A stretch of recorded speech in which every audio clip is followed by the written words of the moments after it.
Hi everyone, welcome to my channel stock market unlimited. तो देख लेते हैं किस तरीके का डेटा आया हुआ है 17 जून के लिए सारे प्लेयर्स का।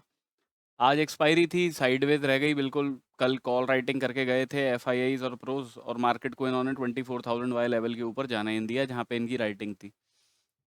प्लस इंडिया विक्स भी कम हो रही थी, तो राइटर्स के लिए ही मार्केट अच्छा था, बायर्स के लिए तो अच्छा था नहीं आज का मार्केट।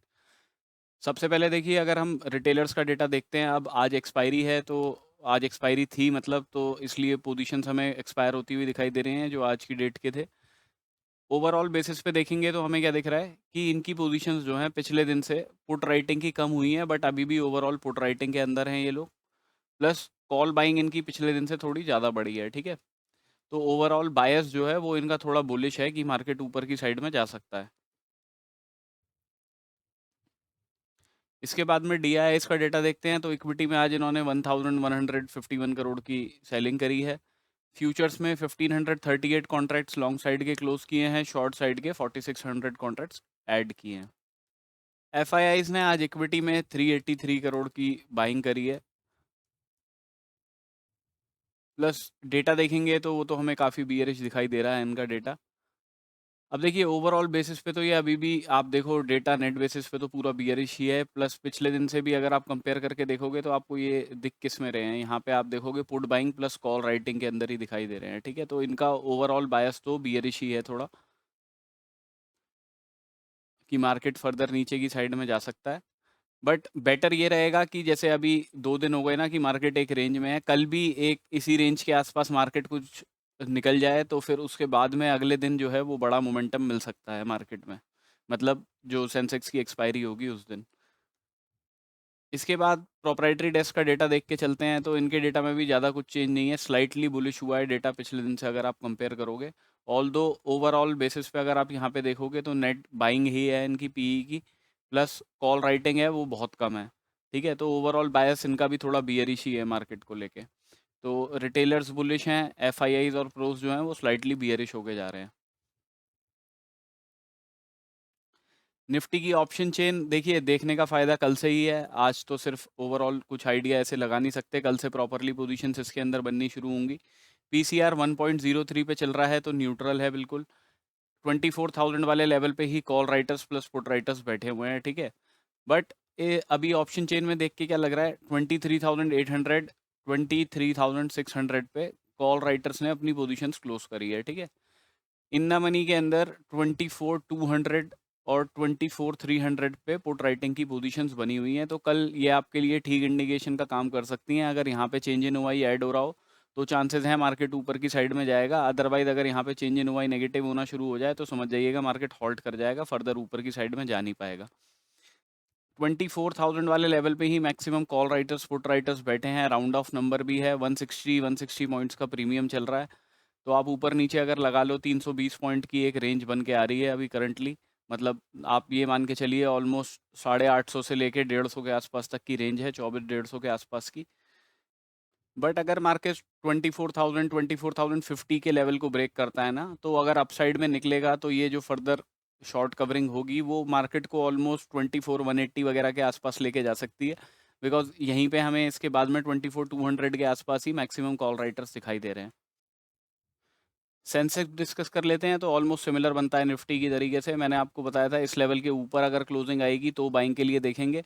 टारगेट्स इसी वाले लेवल के बताए थे, वहाँ तक मार्केट पहुँच गया, बट बहुत धीरे धीरे करके गया, तो ठीक है। तो ऐसा कोई बहुत अच्छे जो एट द मनी या फिर slightly in the money by करके गए होंगे उन्हीं के लिए ज़्यादा फायदा रहा होगा, अदरवाइज तो थोड़ा डिक्लाइन डिके में ही रहा मार्केट, एक तरीके से प्रीमियम डिके ही करता करता जा रहा था ऊपर की साइड में। अभी अगर हम कल के लिए देख लेते हैं, तो देखिए यहाँ पे आपको ना एक इन्वर्स हेड एंड शोल्डर का पैटर्न सा दिखाई दे रहा होगा, ये इस तरीके से बनता हुआ, राइट। कि यहाँ पे इस तरीके का एक पैटर्न बना है। अगर मार्केट देखिए 15 मिनट की क्लोजिंग इस लेवल के ऊपर ही दे देता है, अब कोई गैप अप करके खुल गया बड़े गैप अप के साथ, तो उस केस में कुछ कर नहीं सकते हैं। 76,832 के अगर ऊपर क्लोजिंग दे देता है, या फिर ये जो रेजिस्टेंस है प्रॉपर उसके ऊपर 15 मिनट की क्लोजिंग दे देता है, तो हम बाइंग के लिए ही देखेंगे। टारगेट अपने 77,148 के रखेंगे, बिकॉज यहाँ पे गैप है एक पीछे छूटा हुआ। तो ये टारगेट रहेंगे अपने पहले, मैक्सिमम क्वांटिटी यहीं बुक करेंगे, उसके बाद का जो लेवल है वो है 77,293 का। मार्केट इस लेवल के ऊपर जाता है, क्लोजिंग नहीं देता, विक बना के नीचे की तरफ आ जाता है, तो हम शॉर्टिंग के लिए देखेंगे, टारगेट उसके रखेंगे 76,563 के पहले, मैक्सिमम क्वांटिटी यहीं बुक करेंगे। उसके बाद में ना ये गैप का जोन है, यहाँ पे आपको दिख रहा होगा, ठीक है, ये वाला अगर आप देखोगे, ये इधर की साइड में, तो दूसरे टारगेट जो हैं वो हमारे इसी वाले गैप के रहेंगे, विच इज 76,420 के आसपास का लेवल है।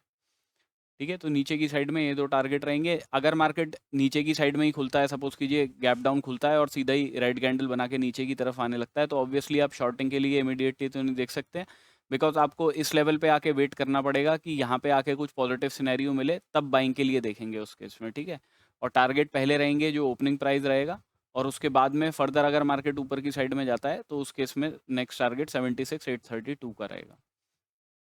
कोई बड़े गैप अप या गैप डाउन के साथ में मार्केट खुल जाता है तो कॉल राइटर्स पुट राइटर्स का ग्राफ देख के ही कोई अपॉर्चुनिटी देखिएगा 10 साढ़े 10 के बाद में।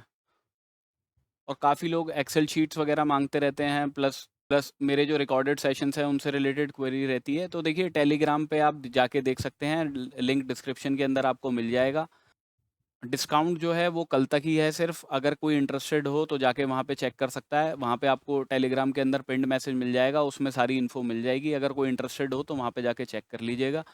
टेलीग्राम चैनल जो है वो सिर्फ इस पर्पस से बनाया हुआ है ताकि कब वीडियो आना है कब नहीं आना उससे रिलेटेड मैं इन्फो डाल दूँ, प्लस जो मेरे रिकॉर्डेड लेक्चर्स वगैरह हैं या एक्सेल शीट से रिलेटेड इन्फो वगैरह डालनी होती है तो उससे रिलेटेड ही है।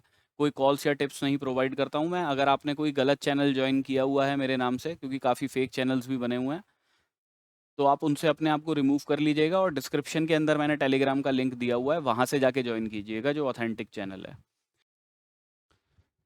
अभी चार्ट्स पे अगर हम देख लेते हैं तो देखिए मार्केट ने किया क्या है, एक इनसाइड कैंडल बनाई है, कल ये कैंडल थी, आज मार्केट ने इसी रेंज के अंदर काम किया है। अब कल अगर मार्केट अपने इस रेजिस्टेंस जोन को, ठीक है, ये 24,012 का हाई है इसका, बट आप मान के चलिए 24,025 एटलीस्ट जब तक इस लेवल के ऊपर क्लोजिंग ना देना तब तक बुलिश मत होइएगा। इस लेवल के ऊपर क्लोजिंग देगा तो अपने टारगेट जो हैं 24,082 के रखेंगे पहले, यहाँ मैक्सिमम क्वांटिटी बुक करेंगे। इसके बाद में जो नेक्स्ट लेवल है वो है 24,128 का, और इसके ऊपर का जो लेवल निकल के आता है वो है 24,196 का, जहां हमने देखा मतलब नेक्स्ट कॉल राइटर्स जो सबसे ज़्यादा एग्रेसिव हैं वो इस वाली जगह पे है। अगर कोई बुलिशनेस रहती है, बट आपको अपना मैक्सिमम टारगेट जो है वो इसी लेवल पे बुक करना है, ठीक है। अगर फर्दर मार्केट ऊपर भी जाता है तो आपको कॉल राइटर्स पुट राइटर्स का ग्राफ देख के चलना है पूरे टाइम कि वहाँ पे किस तरीके की पोजीशंस बन रही हैं। मार्केट 24,012 वगैरह के ऊपर निकलता है बट क्लोजिंग नहीं देता है ना, इस लेवल के ऊपर जाके विक बना के नीचे की तरफ आ जाता है, तो हम एक शॉर्टिंग की अपॉर्चुनिटी देख सकते हैं, जिसके हम टारगेट्स पहले रखेंगे इसी वाले लेवल के, विच इज़ 23,950। ठीक है, अगर यहाँ से मार्केट रिजेक्शन बनाता है तो मैक्सिमम क्वांटिटी यहीं बुक करेंगे। इसके बाद में तो यहाँ पे जो ये गैप है 15 मिनट्स के चार्ट पे इधर वाली साइड में, नेक्स्ट टारगेट आपके 23,890 के आसपास तक के रहेंगे। ठीक है, तो इन दो लेवल्स को ध्यान रखिएगा, 950 और नीचे 23,890 का लेवल। करंटली गिफ्ट निफ्टी देख के चलते हैं तो 24,041 पे चल रहा है, हमारी क्लोजिंग 24,000 पे आई है, तो अभी 40 पॉइंट के आसपास ऊपर है। अगर समहाउ गैप अप करके खुलता भी है, देखिए ये सिचुएशन रहेगी तो ट्रिकी, क्योंकि इतना आसानी से तो देंगे नहीं मार्केट की, यहाँ से ग्रीन कैंडल बनाई और उसके बाद में सीधा ऊपर की साइड में निकल गया मार्केट। तो बेस्ट है अगर मार्केट इस लेवल के ऊपर निकलता भी है ना, इस तरीके की कोई क्लोजिंग देता भी है, उसके बाद में एक रिट्रेसमेंट मिल जाए तो ज़्यादा अच्छा है। बट अपना एसएल जो है उस ग्रीन कैंडल के नीचे का ही रखिएगा, बिकॉज उसके नीचे ना मार्केट क्या कर सकता है कि यहाँ पे दिखाने के लिए कि मार्केट ने ब्रेकआउट कर दिया है, और उसके बाद दिखाए पहली एक 15 मिनट की कैंडल ग्रीन कैंडल बने और उसके बाद में रेड कैंडल बन जाए, ठीक है, इमीडिएटली। तो उस केस में क्या हो जाएगा, अगर आप 30 मिनट्स के टाइम फ्रेम पे जाके देखोगे तो आपको यही दिखेगा कि यहाँ पे एक तरीके से विक बन गई, राइट। तो उस केस में आपको ध्यान रखना है, अब उसमें आपका लॉन्ग साइड का तो एसएल जाएगा, बट उसके बाद में हम शॉर्टिंग के लिए ही देखेंगे, 23,942 के पहले टारगेट्स रहेंगे, दूसरे टारगेट इस वाले गैप के रहेंगे, विच इज 23,880 के आसपास का लेवल जो है। मार्केट कुछ गैप डाउन करके ही खुल जाता है यहाँ पे और इमीडिएटली नीचे की तरफ आने लगता है, तो ये वाला जोन जो है 23,875 से 850 का जोन जो है, यही मार्केट के लिए सपोर्ट का काम कर सकता है। तो इस लेवल पे आके अगर आपको कोई बुलिश एंगल्फिंग कैंडल दिखाई दे या फिर मॉर्निंग स्टार वगैरह का पैटर्न दिखाई दे, तो आप यहाँ से बाइंग के लिए देख सकते हो। टारगेट पहला तो वो रहेगा जो ओपनिंग प्राइस रहेगा मार्केट का, जहाँ पे मार्केट खुला है, और उसके ऊपर फर्दर मार्केट निकलेगा तो 24,025 के दूसरे लेवल रहेंगे। बैंक निफ्टी में ही मैंने आपको ये वाली लाइन ड्रॉ करके दी थी, आपको बताया था कि इस लेवल के ऊपर अगर जाता है, क्लोजिंग नहीं देगा तो शॉर्टिंग के लिए देख सकते हैं। पहले टारगेट मैंने आपको इस वाले लो तक के बताए थे और मार्केट उसी एक रेंज के अंदर रह गया। तो जिन लोगों ने कॉल राइटिंग वगैरह करी होगी तो उनके लिए तो बहुत बढ़िया मार्केट रहा होगा। अदरवाइज पुट बाय वालों ने अगर इमीडिएटली पहले लेवल पे ही टारगेट बुक कर लिया, बिकॉज क्योंकि दूसरा लेवल मैंने आपको 57,000 वाले लेवल का ही बताया था, तो वहाँ तक का अगर वेट कर रहे होंगे तो कुछ मिला ही नहीं होगा, प्रीमियम डिके ही हो गया होगा सारा का सारा। कॉल राइटर्स के लिए अच्छा रहा होगा मार्केट। अब कल ज़्यादा कुछ चेंज करने की ज़रूरत है नहीं इसके अंदर। अगर 15 मिनट की क्लोजिंग इस लेवल के ऊपर मिलती है तो बाइंग के लिए देखेंगे, टारगेट 57,600 के रखेंगे। मैक्सिमम क्वांटिटी यहीं पे बुक करनी है, उसके बाद में नेक्स्ट लेवल जो है फिर तो वो इस वाले हाई के आसपास का ही है, 57,800 का। इस लेवल के ऊपर जाता है, क्लोजिंग नहीं देता, विक बना के नीचे आ जाता है दोबारा से, तो शॉर्टिंग के लिए देखेंगे और इस केस में आप पहले टारगेट 57,000 वाले लेवल के रखेंगे। उसके बाद में क्या है कि अगर मार्केट फर्दर इसका ब्रेकडाउन होता है ना, तो ये लेवल जो मार्केट ने सपोर्ट का बनाया है, तो एक रिट्रेसमेंट आ जाए पहले इस लेवल तक की और यहाँ पे कोई नेगेटिव कैंडल बनाई दे। अगर मार्केट बनाता है कोई नेगेटिव कैंडल, तब शॉर्टिंग के लिए देखेंगे और टारगेट अपने 56,763 के रखेंगे।